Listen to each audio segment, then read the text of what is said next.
E o Palmeiras está fazendo enorme pressão para que Dudu aceite ser trocado por Gabigol. O vídeo de hoje do canal do Nicola traz mais detalhes dessa história e fala sobre a possibilidade de o São Paulo aplicar um chapéu numa contratação do Corinthians. Por falar no Timão, atualizações em relação à busca do técnico e também das investigações policiais pelo pagamento de comissões da Vaidebet. Para completar, o grande responsável pela boa fase no Cruzeiro, chances de demissão de Milito no Galo e de Dorival Júnior na seleção brasileira. Tem as últimas do mercado, bastidores, finanças e muito mais.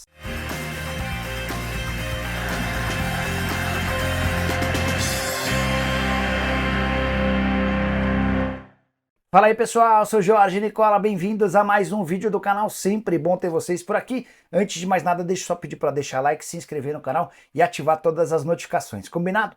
Bora contar também que todo esse conteúdo é um oferecimento de 1xBet, mais antiga parceira do canal do Nicola. Tô colocando na tela partidas dessa segunda e terça-feira pelo Campeonato Brasileiro da Série B.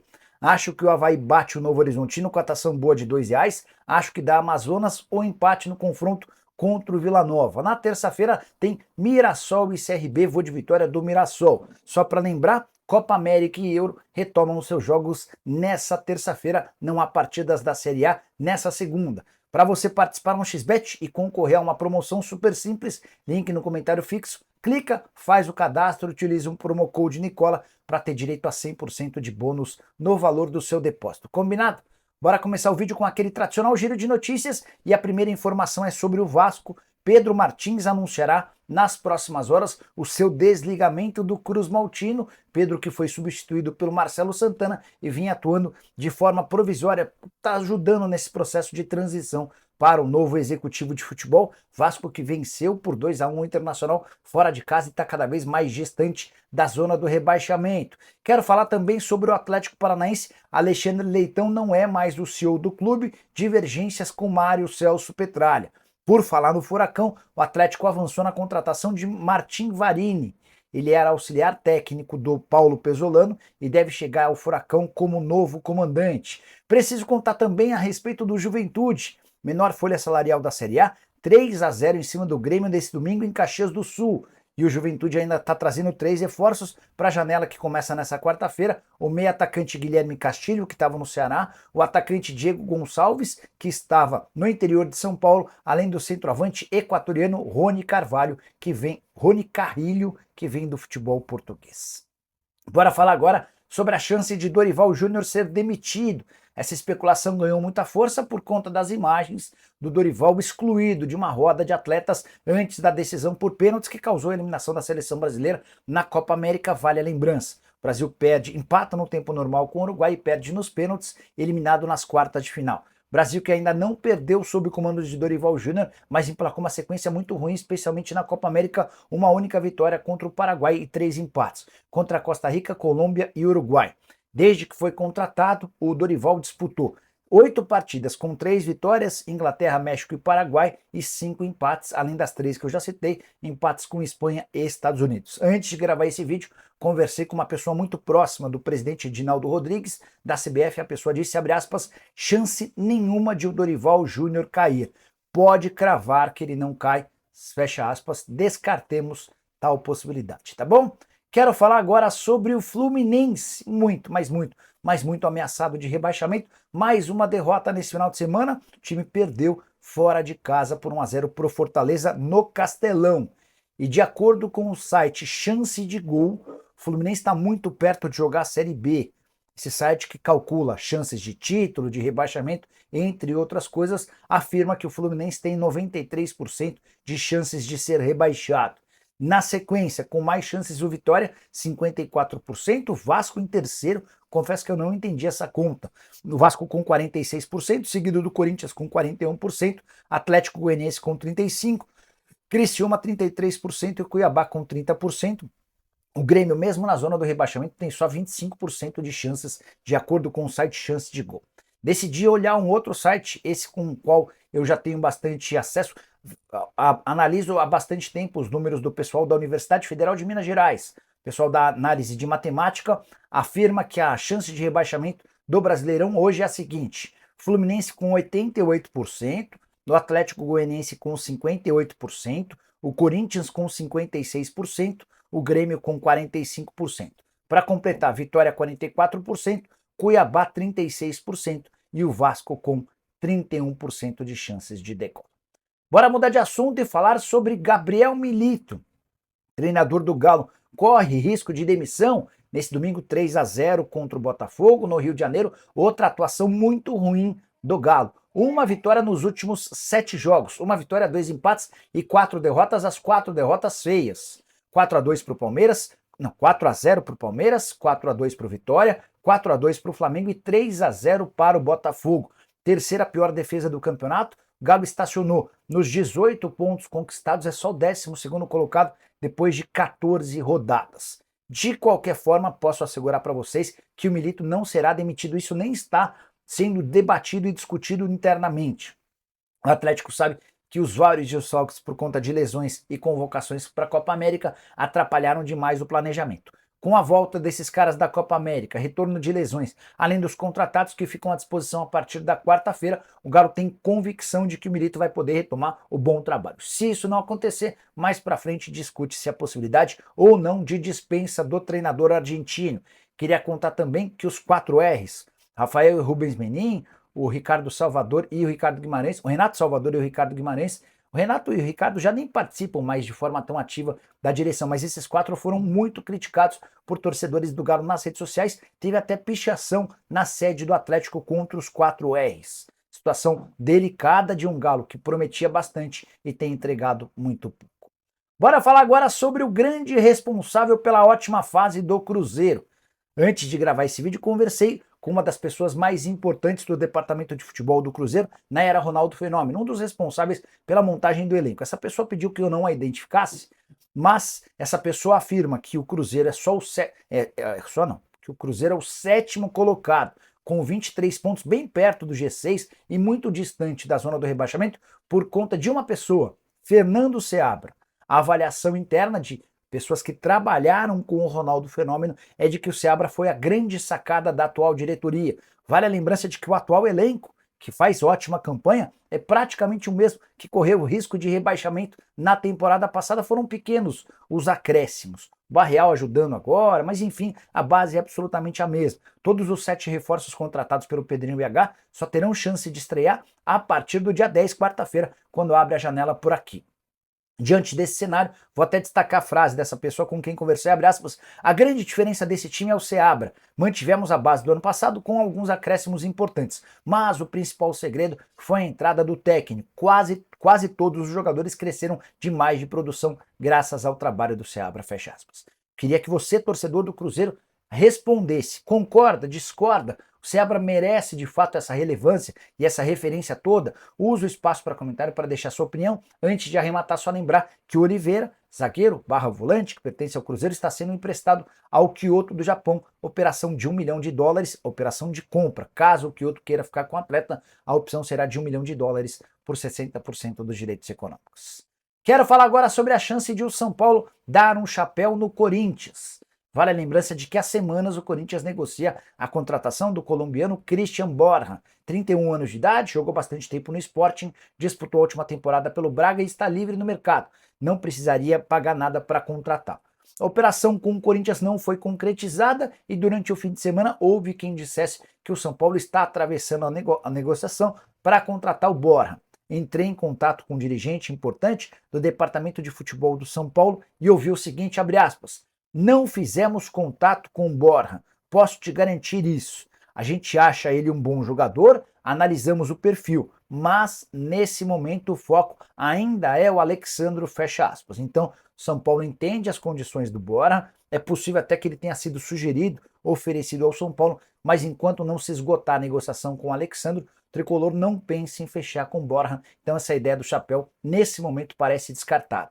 Outra notícia importante sobre o São Paulo. No Equador, afirmam que Luiz Ubeldia terá reunião com integrantes da Federação Equatoriana nessa terça-feira. Você sabe que na última sexta-feira, a seleção equatoriana foi eliminada pela Argentina na Copa América e o técnico Félix Sanches foi dispensado.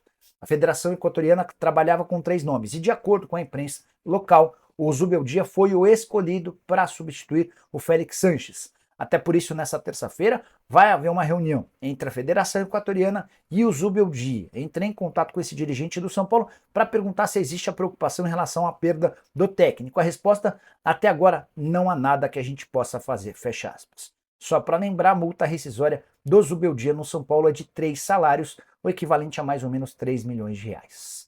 Quero falar agora sobre o Corinthians e a investigação policial por conta do pagamento de comissões da VaideBet prossegue. Quero trazer algumas atualizações depois de conversar com um dos envolvidos nas investigações. Nos próximos dias, Augusto Melo, presidente do Corinthians, e Sérgio Moura, ex-superintendente de marketing, serão convocados a prestar depoimentos. Esses dois têm papel super importante dentro da investigação, que tomou novos rumos depois que Alex Cassundé resolveu falar. Cassundé, só para lembrar, era o intermediador do contrato entre Corinthians e VaideBet. Só que nesse depoimento o Cassundé deixou bem claro que não intermediou nada, que não exigiu dinheiro, mas que ainda assim teve direito por contrato a um pagamento de 25 milhões e 200 mil reais. Essa pessoa da polícia com quem conversei tem certeza que o Corinthians como instituição foi lesado. A frase é a seguinte, abre aspas, fizeram isso para roubar o Corinthians, fecha aspas. Eu perguntei, mas quem quis roubar o Corinthians? A pessoa disse que ainda não pode trazer certezas, até porque faltam pequenos detalhes para que essa investigação seja concluída. Mas os responsáveis pela assinatura do contrato me fazem imaginar que possam ser grandes culpados. Afinal de contas, se não existiu intermediação, por que o Corinthians decidiu pagar 25 milhões e 200 mil reais? É bem verdade que esse pagamento todo não foi feito por conta da descoberta dessa situação. O Corinthians pagou 1 milhão e 400 mil ao Alex Cassundé, que repassou 1 milhão de reais a uma empresa chamada Nelway. Essa empresa tinha ligação com outras empresas todas laranjas. Também de acordo com essa pessoa da polícia com quem conversei, tanto a Nelway quanto outras empresas laranjas com quem existiam negociações, todas as empresas laranjas e ligadas a uma facção criminosa muito influente em São Paulo. Sobre os prints, você vai lembrar que algumas semanas atrás contei para vocês do vazamento de prints do Alex Cassundé em negociação com o alto dirigente do Corinthians. Esse dirigente indicava ao Cassundé como é que gostaria de receber o dinheiro que o Corinthians havia pagado ao Alex Cassundé. Essa pessoa da polícia disse que ainda não dá para cravar a veracidade desses prints, mas existe uma impressão interna de que os prints eram reais e vão ter papel importante nessa investigação que está prestes a ser concretizada. Para completar, não se descarta a prisão de pessoas envolvidas em toda essa situação. A coisa é muito mais grave do que pode se imaginar. Para completar ou para piorar, o Corinthians perdeu por 3-0 para o Cruzeiro no Mineirão nesse domingo. O presidente Augusto Melo agrediu com um soco um torcedor do Cruzeiro e é possível que responda a mais esse boletim de ocorrência.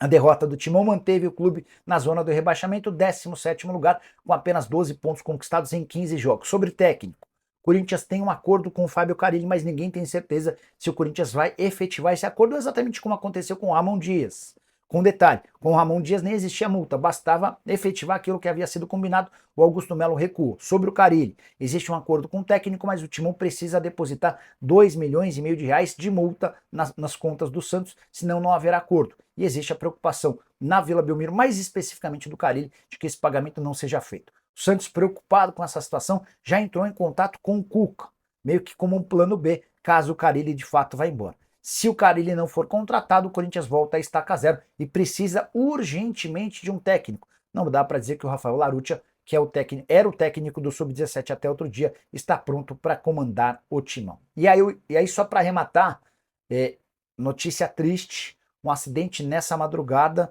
acabou por causar a morte de 3 torcedores do Corinthians com outros 12 feridos.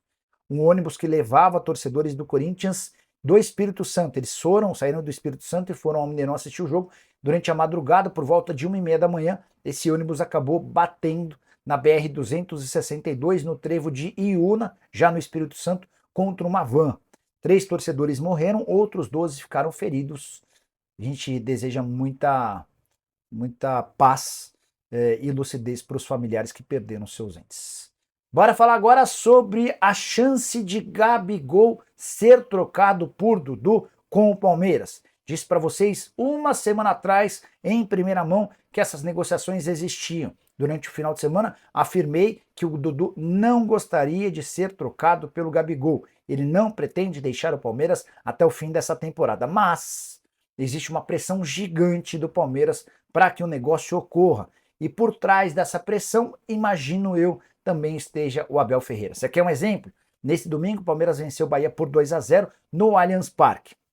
O Dudu foi para o banco de reservas e de lá não saiu, com um detalhe importante. O Abel fez as 5 substituições, a última delas colocando um menino chamado Luigi, centroavante do time da base, só 18 anos de idade, que nunca havia atuado como profissional. Ou seja, o Abel preferiu colocar o Luigi em campo do que o Dudu. E isso me faz imaginar que o Abel e os dirigentes do Palmeiras estejam pressionando o Dudu a sair do Verdão. Essa é a impressão também de um amigo muito próximo que o Dudu tem, com quem conversei durante a noite, quase madrugada dessa segunda-feira. Essa pessoa estava convencida de que o Dudu não sairia do Palmeiras, mas episódios como o desse domingo, em que o Dudu vai para o banco e não sai, deu para mostrar muito claramente, quando a imagem do Premier filma o Dudu super chateado com essa situação. Essa pessoa amiga do Dudu entende que ele vai acabar deixando o Palmeiras e cedendo a pressão para ser trocado com o Gabigol. Entre Palmeiras e Gabigol já existe um acordo desde quarta-feira. O Flamengo concorda com a troca do Gabigol pelo Dudu. O Gabigol já concordou também, o negócio sai, falta apenas que o Dudu diga sim para que essa troca possa ser sacramentada. Seria a oportunidade perfeita na visão da Leila. Ela contrataria o Gabigol agora, não precisaria esperar até janeiro, e ainda se livraria do Dudu, com quem ela não tem boa relação e para quem ela torce que saia o mais rápido possível do Verdão. Dudu, cujo salário gira na casa dos 2 milhões e 100 mil reais. O Dudu não gostaria de sair do Palmeiras nesse momento, porque tenta recuperar o moral com o torcedor do Palmeiras. Esse moral ficou abalado por conta da negociação com o Cruzeiro. Para completar, ainda tem a filha recém-nascida, o filho que joga no Palmeiras, e o fato de, ao se mudar para o Flamengo, ele vê com poucas chances a condição de titular. Ele vê que a briga pela posição de titular no Flamengo seria ainda mais complicada. Mas, diante dessa situação de enorme pressão interna, já há quem garanta, um amigo muito próximo do Dudu, que esse negócio pode acabar saindo. E você, o que pensa sobre essa troca? Quem se dá melhor? Usa o espaço para comentário. Esquece de deixar like, de se inscrever no canal. Nos encontramos. Tchau!